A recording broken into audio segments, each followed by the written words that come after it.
In this video, we're going to look at how Cloudfiler helps you to file incoming and outgoing email. So you can see we've got Cloudfiler on the right here, and when you click on a message, it will analyze that message and try and work out where you want to file it. So you'll see that as I click through here, it's trying to interpret the message and determine where I would file that. It actually goes a step further, because if it hasn't learned my behaviors, it will then suggest where other people have filed that. So new recruits and so on, they'll always get sensible filing locations.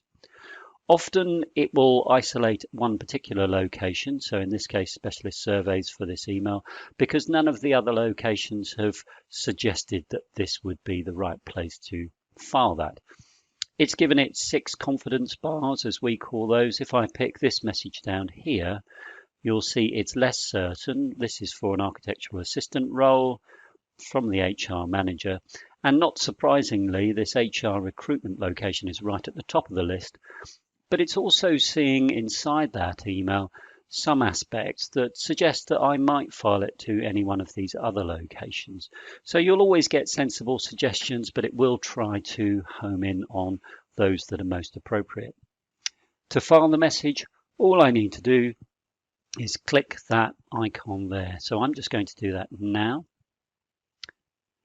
And you'll see, there we go, that the message has both been filed and it's disappeared from my inbox. Now that's a setting that you can control. You might prefer to leave it in your inbox. In this case, I've got it moved to a filed folder. You could also move it to deleted items if you chose. We'll now look at how you can deal with filing outgoing messages. So I'm going to select this email and pick reply. So it's looking at that particular email. It's trying to work out where I might file that, and it's done 2 things. It's assumed that specialist surveys is where I'll file this based on what it can learn about that, but it's also pre-selected it. So specialist surveys is now selected as where this email will go. So regardless of what I next do, if I picked send, and I'll do that now, you'll get a little prompt to warn you that have you selected the right location. But if I went ahead, it would both send that email and file it to specialist surveys. Now, as I compose that message, I might decide that there are other places that this message needs to go to. So this is to do with an invoice, and it may be that my finance department has said, look, can you also file it into our location as well? Let's assume that this is a job in the Americas, so we'll click that. And perhaps this particular job, there's some issues with it, and we've got an external legal team involved. So I'm just going to type in leg there for legal and select that.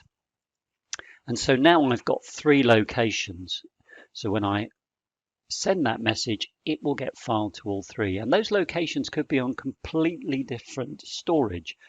So it may be the legal team is an external company that's working with us, and they've said, can we file it onto their SharePoint site?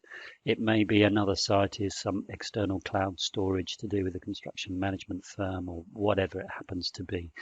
And indeed, each of these locations can actually sync its data to multiple places. So you could configure the one project to file to many places at once, should you choose to.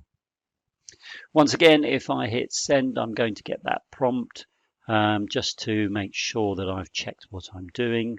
And you can actually remove all of these. So it may be that you're sending a message and it's for internal purposes only, and so you just want to send it without filing, and you can do that too.